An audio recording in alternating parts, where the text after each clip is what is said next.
अस्सलाम वालेकुम।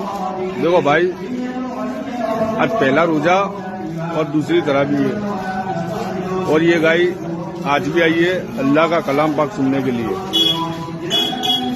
कल मैं बोल रहा था, लेकिन आधी वीडियो उतरी थी। मैं यूं बोल रहा था कि अल्लाह किसी का मोहताज नहीं है, अल्लाह किसी से भी काम ले लेता है।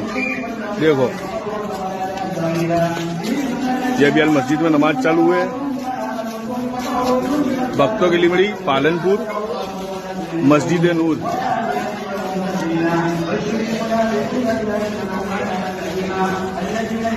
देखो यहाँ का लोकेशन,